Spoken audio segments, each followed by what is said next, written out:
Bom, Hussein, o Talibã é considerado uma organização terrorista pelos Estados Unidos e por muitos países europeus, né, muitos países ao redor do mundo. Então, como você vê aí o futuro político e econômico, né, do Afeganistão sem a ajuda financeira da comunidade internacional?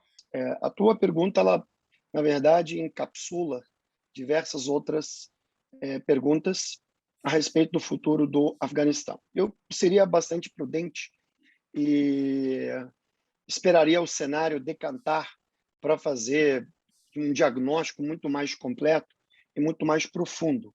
Então, nós estamos vendo ainda um processo em ebulição que ainda não decantou, que ainda não se pode extrair maiores conclusões. Obviamente, isso não quer dizer que não se possa fazer uma análise mais objetiva do cenário. Primeira coisa, para responder a tua pergunta, quer dizer, o Talibã é visto como uma organização terrorista, isso não sei se deve ser relativizado ou não, mas é importante não perder de vista que os Estados Unidos negociaram a saída do Afeganistão. E parte da negociação da saída ela foi feita com o Talibã. E quando se assinou a saída, o Talibã esteve presente nos diálogos mediados pelo Catar e assinou, digamos, o termo, o memorando e o termo que condiciona a saída americana. Portanto, enfim, eu tomaria, talvez, eu lançaria um olhar um pouco mais profundo no que diz respeito ao papel de transição dos Estados Unidos, tá, nesse processo. Acho que a pergunta-chave é por que deu errado e como tentar consertar. Primeiro, deu errado por uma razão simples. O modelo de nation building que os Estados Unidos tentaram implementar, ele é um modelo estruturalmente traz em si falhas. Esse modelo tentou se instalar no Haiti, não funcionou, tentou se instalar no Iraque. Tá, o Iraque, um Estado praticamente falido, tentou se instalar esse mesmo modelo no Afeganistão. Então, esse modelo de nation building, na verdade, ele é refratário e sectário em si, né? Em que, basicamente, procura se excluir, e especialmente num país como o Afeganistão, o Iraque, o Afeganistão é um país tribal, assentado em grupos étnicos.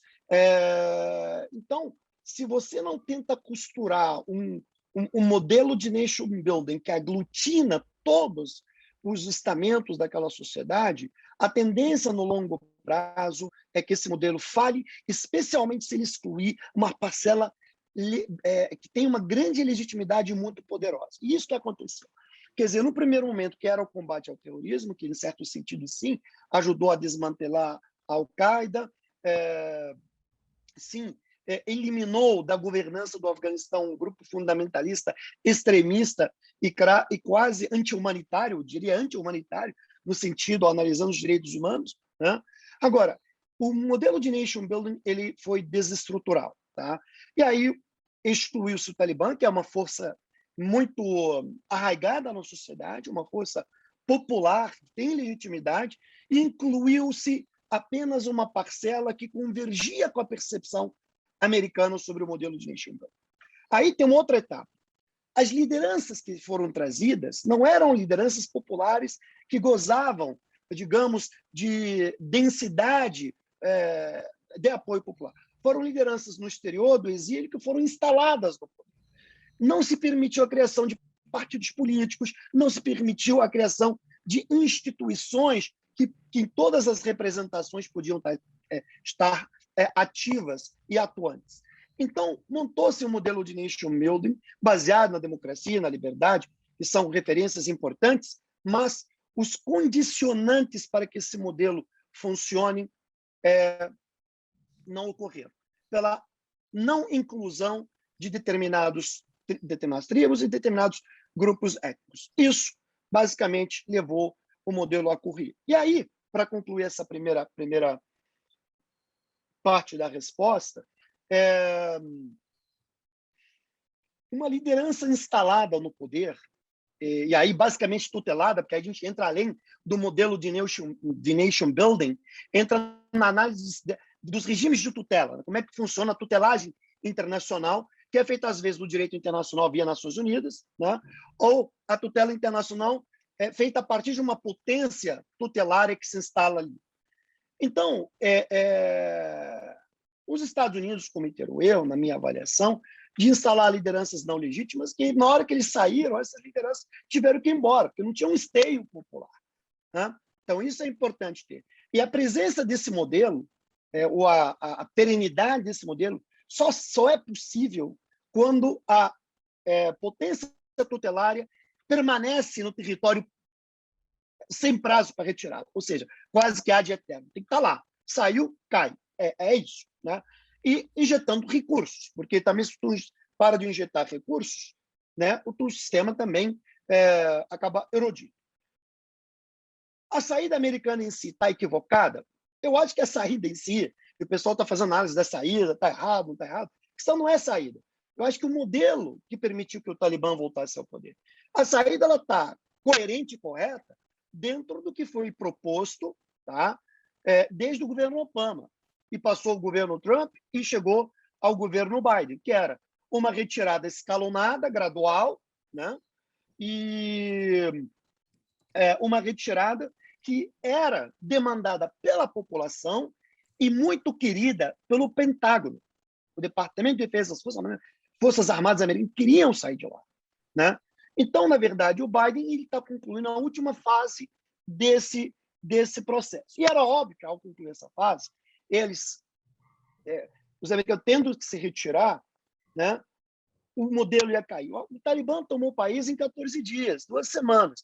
Os combates ocorreram em lugares muito localizados. Chegaram à capital sem resistência. Isso significa o quê?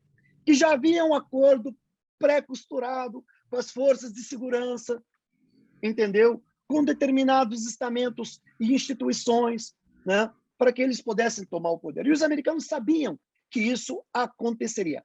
O ponto central é que eles não consideravam que ocorreria com esta velocidade de 2 semanas, né? Hussein, então, esse é o ponto. eu acho uma coisa importante que você está dizendo, que como criar nações acabam fracassando por uma questão de ausência de uma governança que leva em consideração todos os stakeholders de um país. É isso que você está dizendo. É isso. Agora, esse mesmo problema da governança, a saída do Afeganistão demonstra uma quebra da governança internacional, da ordem internacional, porque a saída dos Estados Unidos, o silêncio sepulcral da Europa e da ONU, especialmente do Conselho de Segurança, significa praticamente um abandono da ordem internacional a uma questão gravíssima. Então, como é que você vê essa crise de governança também do modelo da ordem internacional? Existe legitimidade amanhã para interferir em outros possíveis conflitos, por exemplo, Coreia do Norte, Coreia do Sul, questão de China e Taiwan, há outras questões muito mais espinhosas até que o Afeganistão, mas como é que você vê essa crise de governança em mediar outras questões de tensão na ordem internacional? Perfeito. Luiz Felipe, a sua pergunta é realmente muito aguda. Eu diria que um dos principais problemas dessa governança e o anacronismo é quando você vai para uma intervenção armada sem uma aprovação expressa do Conselho de Segurança, e isso que aconteceu no caso do Afeganistão e do Iraque, a comunidade internacional não consegue se mobilizar, tornou-se um problema americano. Então, a invasão do Afeganistão ela ocorreu à margem do que determina o Conselho de Segurança de forma unilateral. Portanto, os países que compõem o Conselho não irão se movimentar numa direção, a não ser que essa direção seja determinada e trazida à baila pelos Estados Unidos. Os Estados Unidos não vão levar isso ao Conselho porque eles invadiram ilegalmente o país. Simplesmente assim, não estou entrando no mérito da coisa, mas faltou-se uma cobertura jurídica, digamos, para a ação militar, e assim como aconteceu no Iraque.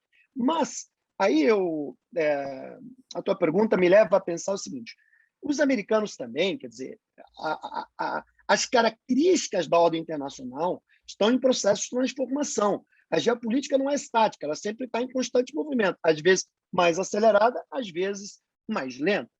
Então, os Estados Unidos também querem se desengajar das bolas, dos principais problemas, aquelas bolas de ferro atadas aos pés, né, da Casa Branca. Então, eles querem se desengajar do Oriente Médio, querem se desengajar das guerras que eles iniciaram nos últimos 20 anos. E o foco deles é a China, contenção do poderio da China.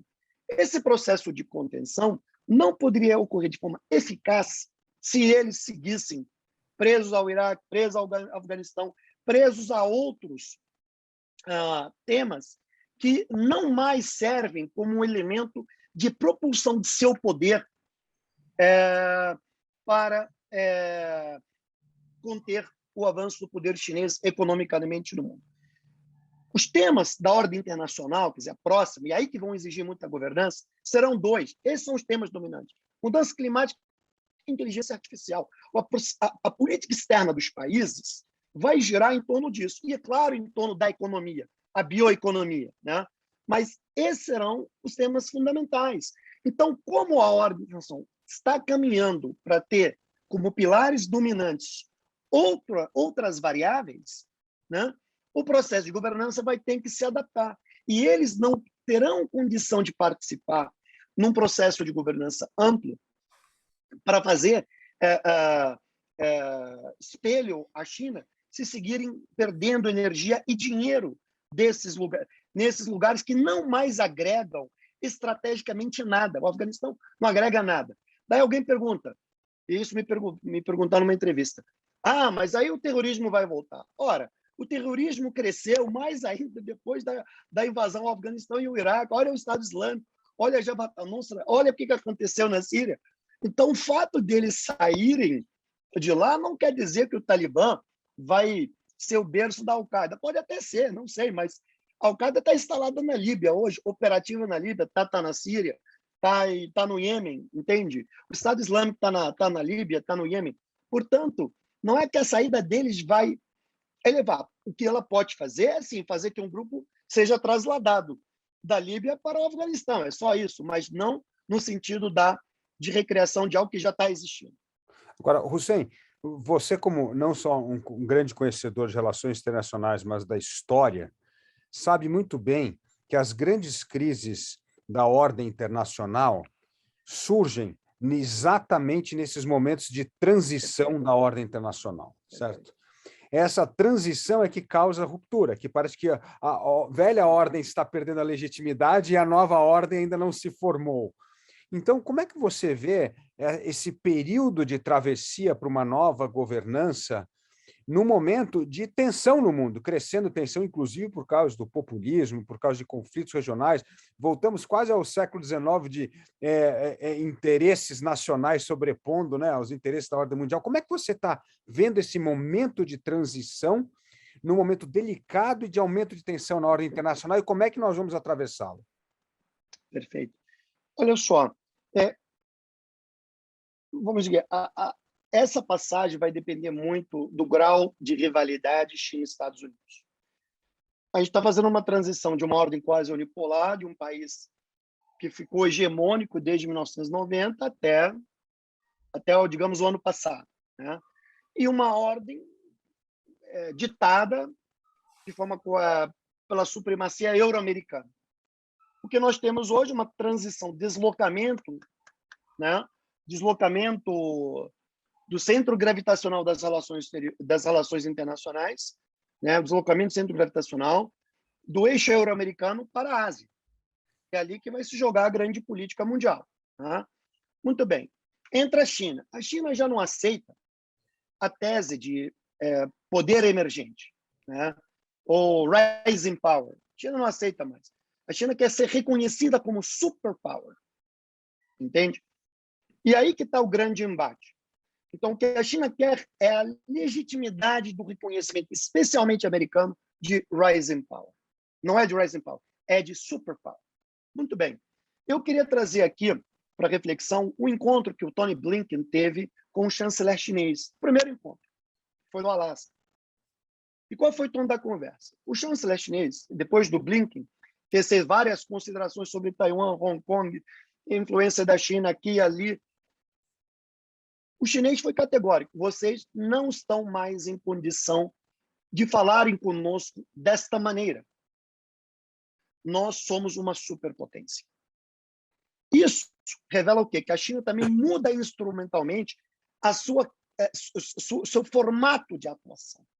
Então, essa travessia, ela depende de como esse confronto inicial vai se ajustar e vai delimitar essa relação.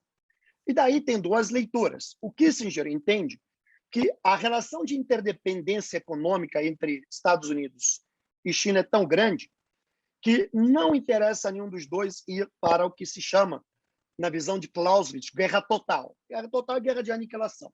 Tá? Então, seriam guerras mais circunstanciais, conjunturais, que se darão via comércio, via guerra eletrônica, via qualquer outra coisa. E o Kissinger vê, que ele, no livro dele On China, que existe espaço para a cooperação e para a competição, tá? Na mesma intensidade. Não é o que o Graham Allison enxerga.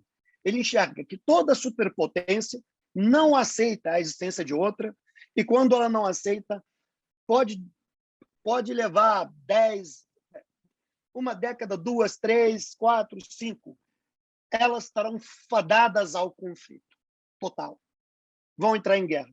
E ele traz o que aconteceu durante o Império Romano, na Grécia Antiga, com Esparta, com o Império Otomano, com o Império Austro-Húngaro, enfim, com o Império Francês. Então, uma superpotência não consegue se acomodar na existência de uma outra rival, né?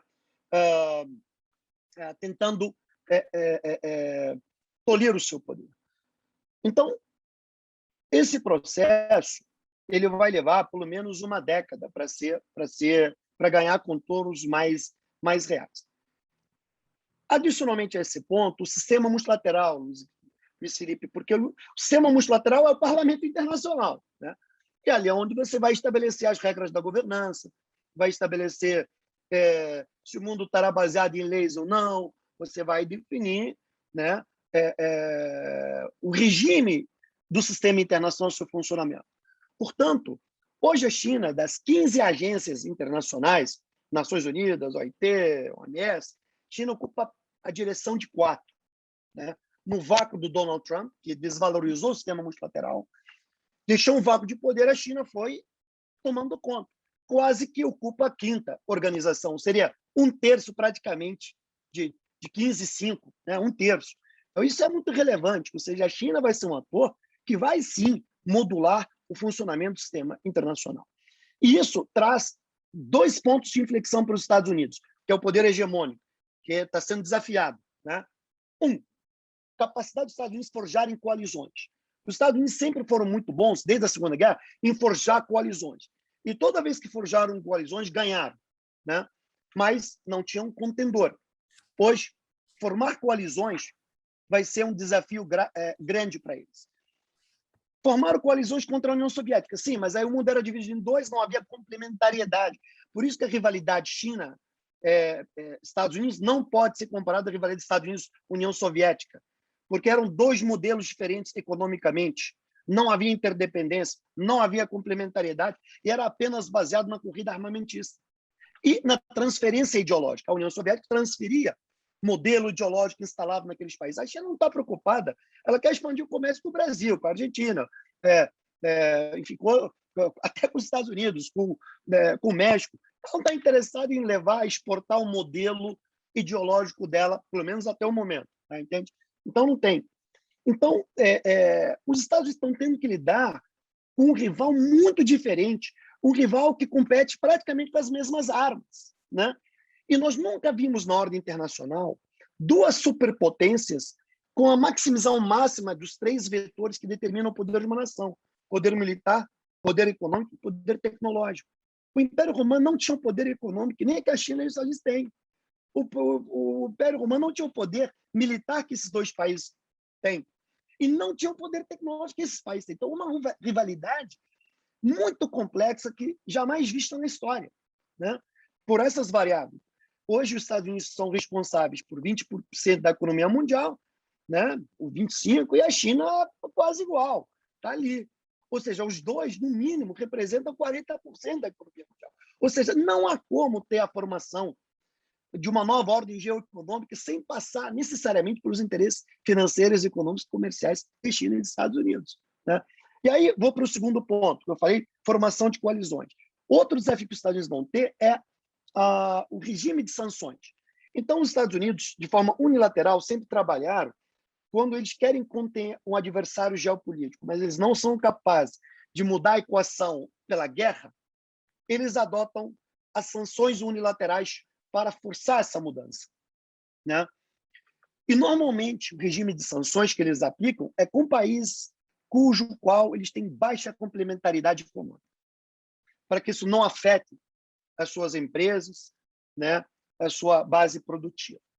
Então, só que, no lugar em que a China vai ser responsável, vai ser a maior economia do mundo, quando os Estados Unidos operarem o regime de sanções deles, esses países que não tinham opção vão poder comercializar com a China. E vão comercializar com outros países através da China. E o que a China está tentando montar com a Rússia, com o Irã, com outros países, um clube de países que, quando um é sancionado, quando um é atingido pelas sanções americanas, que eles pudessem montar quase um clube internacional de cooperação econômica entre essa aliança, tangenciando o regime de sanções. Ou seja, esse soft power que os Estados Unidos usavam, aplicando regime de sanções, quando não querem ir para uma guerra, mas querem mudar o resultado político de uma equação, terá menos efetividade. Como é que eles vão se comportar em relação a isso? Entende? E aí nós vemos o quê? A China fazendo contra-sanções. A China começou a fazer contra-sanções. Ela já sancionou o Mike Pompeo, o secretário de Estado do Trump. Então, como vai reagir o sistema internacional se a China decide adotar unilateralmente a mesma política dos Estados Unidos de aplicar sanções unilaterais? Entende? Então, essa travessia vai depender dessas respostas. Entende? E aí que entra o Afeganistão. Os americanos, quando se retiram, eles basicamente, na minha avaliação, estão querendo empurrar uma bomba para cima da China. Entende? Ó, tá mudo, Juliano. Não, só preciso complementar assim, que você estava falando de o Afeganistão tá de um lado Rússia, do outro lado Paquistão, do outro lado China, né? Então, como vai se reconfigurar esse equilíbrio aí Isso. nessa região? Então, eu acho que os Estados Unidos, quando decidiram se retirar, eles olharam, preciso conter a China. Cara, deixa o Afeganistão ser problema para que a China administre o fundamentalismo islâmico. E a China terá que, por força, conter o fundamentalismo de matriz religiosa, porque se o Talibã se consolida com as mesmas características de 20 anos, isso vai afetar a China, vai afetar a Rússia. Então, por que os americanos precisam, depois de gastar 2 trilhões de dólares, tentar conter o fundamentalismo islâmico lá? Não precisam. Eles vão deixar isso para a China e para a Rússia, porque eles não têm interesse no fortalecimento do radicalismo islâmico, porque se isso cresce, fortalece os movimentos de matriz islâmica separatista na Rússia e fortalece os movimentos muçulmanos dentro da China, que hoje são, digamos, perseguidos segundo agências internacionais e segundo ONGs pelo governo chinês. Portanto, então, o Talibã terá que se moderar. Se não se moderar, isso vai atingir os interesses da Rússia e da China. E aí, os americanos sabem do próprio Afeganistão, porque hoje o Afeganistão vai depender economicamente desse outro. Claro. Então, a China vai tentar trazer o Afeganistão, na minha percepção, para o Belt and Road. Quem vai ter o upper hand sobre o Afeganistão é o Paquistão. E é isso que os chineses querem. Eles não querem ter que dar direto, vão terceirizar a tutela para o Paquistão, cujo qual se dava muito bem e reconhecia o Talibã, né? Agora, isso gera uma inflexão para com a Índia, porque os americanos basicamente rifaram os indianos nesse processo, porque rifaram os indianos porque estão fortalecendo a posição do Paquistão como um buffer, né? E a delegação da China da tutela sobre o Afeganistão fortalece a posição do Paquistão vis-à-vis a Índia, né? Então, eles basicamente tiveram que fazer uma opção que peça sacrificar para conter a China. E aí a Índia, digamos, foi parcialmente sacrificada nesse processo. Agora, me parece que a gente não pode fazer um julgamento. Quer dizer, a história, cada momento político, a conjuntura, obedece hoje a uma dinâmica que não é exatamente a mesma do passado. Então, assim, o Talibã hoje vai ser o mesmo de 20 anos? Não sei. Aparentemente, o que tudo indica, não. Isso não quer dizer que não vai haver um radicalismo, tá? De matiz religiosa e tal, tá? Mas me parece que eles estão tentando balancear parte do discurso, balancear o diálogo com certas fendas do sistema político, mediado pelo Paquistão. Sabem que esse processo de retirada de estrangeiros, etc., precisa ser concluído sem o desencadeamento de perseguição e violência contra os grupos ocidentais, eles sabem disso, porque a China não vai assumir a responsabilidade nem o Paquistão, tá? Então, eu acho que o Talibã vai com uma orientação diferente. Se essa orientação vai permanecer no futuro, não dá para prever, né? It's impossible to predict, entende? Agora, no que diz respeito aos direitos fundamentais, é muito complicado dizer que eles vão adotar o modelo, digamos, ocidental, tá? Então, é uma sociedade tribal, uma sociedade que tem suas características culturais, a religião desempenha um papel diferente. Eu, nesse aspecto, não me vejo muito otimista, pelo contrário, tá? Mas eles sabem que a governança e o reconhecimento internacional dependerá dessas variáveis, né? Então, pode ser um governo fundamentalista, pode, mas também existe graus de fundamentalismo. Seguramente eu posso dizer, eles não serão um governo não fundamentalista. Eles serão fundamentalistas, sim, mas aí vai depender da gradação que eles vão impor internamente. E, economicamente, eles não. O Afeganistão não produz nada, quer dizer, totalmente dependente enfim, será dependente da China, será dependente do Paquistão. Tem um potencial de minerais, né, que vai saber Sim, também. qual a extensão.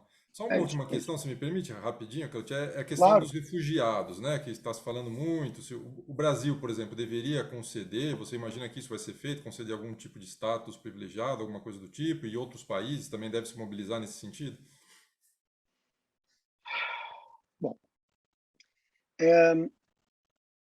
a ideia de refugiados, assim, eu sou muito da linha do realpolitik nas relações internacionais, tá? Quando países se movem nessa direção, não necessariamente estarão fazendo essencialmente ou puramente por fundamentos humanitários, tá? Isso eleva a política de prestígio de alguns países e dá a esses países vantagem estratégica dentro de algumas organizações, tá? Para ocuparem espaço de poder, certo? Então, não é simplesmente e puramente por ajudar uma população abandonada e perseguida, né? Isso vai ampliar o poder de alguns países, na ONU, em algumas comissões, na Europeia, em outros lugares, para postular uma maior parcela do poder de governança e arbitragem sobre isso. Por exemplo, na Acnur, né? Então, se os europeus quiserem preservar a hegemonia na Acnur, isso é um passo importante para o país que quiser, tá? Acho que será paliativo, entende, Juliano? Será paliativo porque, cara, é o Estado falido. Quer dizer, como é que você vai absorver uma massa? Aonde vão? Né? Quem? Em que condição? Veja a questão da Síria, que é a mais latente, entende? O que isso desengadeou na Europa? Reavivou a ultradireita, o populismo, etc. Não que isso não existia, já existia, Mas isso também, né, fez com que esse pessoal saísse do armário, né, de forma mais ostensiva, até no Brasil, né. O Brasil, eu não vi nenhuma movimentação real nesse sentido, porque isso é uma determinação presidencial, diplomacia presidencial. O presidente tem que conduzir essa percepção, né? E o Itamaraty é reativo ao presidente. E hoje nós não temos uma política externa. Nós temos aí movimentos táticos aqui e ali, soma tudo, não dá uma política externa. Uma política externa é errática em todos os sentidos, né? E mudar o conteúdo da política externa só num novo governo, porque muda o chanceler, coloca outro, muda o tom e tal, mas a substância é a mesma.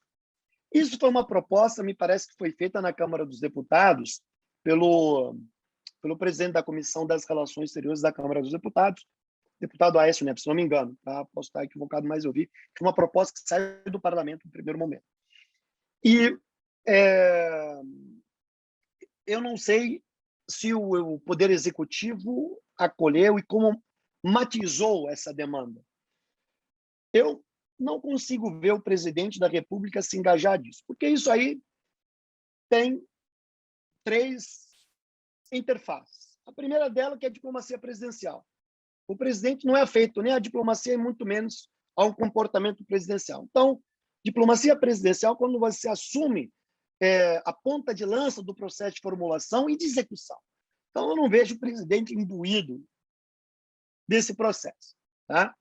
Até porque ele deveria cuidar muito melhor da pandemia, né? Tem muito mais coisa para cuidar aqui. Coisa que não está acontecendo. 2, a segunda interface desse processo. Você precisa ter recursos, né? Então, de onde que vão sair os recursos? Né? Como é que você vai gerir esses recursos? E terceiro, o presidente propôs, como ponto de partida, e o seu governo, uma ação antimultilateralista e uma ação, digamos, mais pró-ocidental. Então, nesse quesito, como isso vai se entrelaçar com o que ele vendeu para a base ideológica dele? Porque ele vendeu para a base ideológica o anti-orientalismo, o anti-islamismo, o anti-China, né? Ele vendeu um arcabouço, um conjunto de distopias, né? Anti-multilateralismo, etc. Como é que ele vai vender isso na base? Qual vai ser a reação? E, muito simplesmente, quer dizer, o Brasil hoje, o Bolsonaro não se move por políticas de Estado. Ele é sensitivo a política será determinada pelo grau de aceitação da rede. Essa é a política que governa, digamos, a conduta do Bolsonaro. Não é o interesse do Estado brasileiro, não é o interesse estratégico do Brasil. Então, eu não consigo ver um movimento sério nessa direção ainda. E até porque, ainda que o Brasil se mova nessa direção, o Brasil está sem credibilidade internacional, né? Então, não sei quem que vai levar a sério e também quem vai querer sair da onde está para vir para um país em que tem prevalecido a instabilidade institucional. É claro, está melhor do que lá, sem dúvida nenhuma. Mas que futuro se pode oferecer para esses refugiados, em detrimento de irem para outros lugares, para a Austrália, enfim, para o Canadá, enfim, para países dentro da União Europeia, entende? Então, eu não sei se alguém do Afeganistão quereria vir morar no país do Bolsonaro, entende? Sim. Tenho as minhas dúvidas. E pensa bem, quem vai emigrar, meu cara, não é o sujeito que está na favela, esse cara não tem nem acesso. É um substrato da sociedade, tá? Muito específico, muito, né, minimamente letrado. Então, normalmente, uma classe média, média alta, né? Os ricos não vão pedir, enfim, os caras vão para Londres, tem lá seus apartamentos, suas casas, etc. Então, é um substrato muito específico. Que vantagem comparativa o Brasil pode oferecer que o Reino Unido, o Canadá, a Austrália não podem oferecer? Você entende? Então, eu não acredito nesse passo do Brasil. Se acontecer, vamos ver como é que ele se desenvolve, mas não pode fazer como no passado. Traz os caras aqui, larga no interior de São Paulo, aí o sujeito não fala nenhum idioma, não tem assistência, não é inserido nas cadeias produtivas, vira um desempregado, vai pedir esmola na rodoviária e depois pede para ir embora. Isso foi, no passado, uma das experiências que nós vivemos, porque o governo queria ser cool internacionalmente. Mostrar que está preocupado com os direitos humanos. Só que trazer refugiado tem que ter um planejamento de educação, de saúde, de acompanhamento psicológico e de inserção no mercado. Eu não consigo ver esse governo fazer isso. Entendeu? Eu não consigo ver.